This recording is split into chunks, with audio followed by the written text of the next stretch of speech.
Hey everyone, Dr. Troy Dukowitz. Welcome back to Whiteboard Wednesday. We're going to jump right into this week's topic, and it's very simple. It's not about you. Now, you've heard this statement before over and over again. It's not about you. It's like, share your story, share the truth. It's not about you. A week ago from this recording, I was at a funeral for a patient named Mel, and as the pastor was speaking, she had said, is there anybody who wants to say a few words about Mel and share some stories? And people were getting up, and my wife looks at me and says, you have to go. And I just put my head down. I'm like, I can't. And I'm streaming with tears. I just couldn't see the ability for me to get up there and actually get through saying what I needed to say.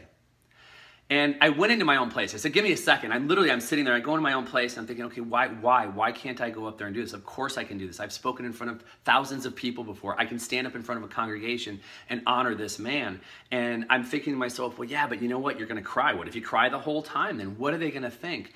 And then all of a sudden, I said it, right? What are they going to think? But it's not about them.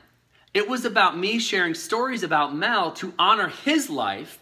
And then in honoring his life, we're now honoring his family who is sitting there, his wife and his 2 children. That's what it's about. And so if I cry, then I cry. Who cares? And if I share a story that creates an honoring of who he is and I'm crying, who cares? The fact of the matter is, can I stand up and speak up for who he is and honor him and honor his family and honor the people that are there by honoring myself by speaking up?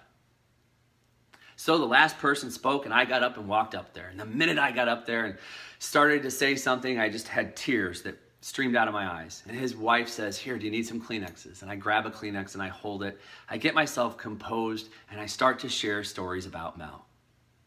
And as I got to the closing of my discussion, what I was sharing, tears started streaming again. And if you know me, you know I'm a softie. You know that I'm a very loving, caring, compassionate person. It's just who I am. I wear my heart on my sleeve.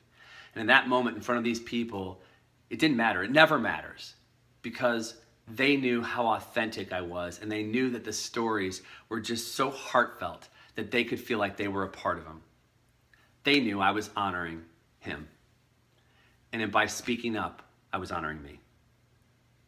When you look at your own life, when you look at your practice, when you look at your patients, when you look at your staff, when you look at the relationships that you're in, how many times do we clam up? We don't say something because we're afraid of what other people think. And the minute you go down that road of being afraid of what other people think, you dishonor yourself and you dishonor them. Be true to who you are. Be authentic with who you are. This doesn't mean go out and be an asshole to everybody. What this means is that you go out and you be true to yourself, you honor yourself, and you share what you need to share if it's that important with you. So chiropractors, when it comes to your patients, we share the story of chiropractic. We don't tell them the story. We share the story of chiropractic because we know that it can make a significant difference in their lives. And all too many times, people clam up because they're afraid of what people think. Be more afraid of what they do if you don't share the story. I was more afraid of leaving there and not saying something about him than I was of standing up in front of a group of people and saying something. So I hope some way, somehow this motivates you today to stand up, share your story, speak up where you need to speak up. Because when you do that, you're honoring yourself. And guess what? The life that you change could be that life of someone in front of you, instead of waiting until somebody passes away and standing up and saying what needs to be said. Until next time, I'm Dr. Troy Dukowitz. This has been Whiteboard Wednesday. Thanks for tuning in. We'll see you next week.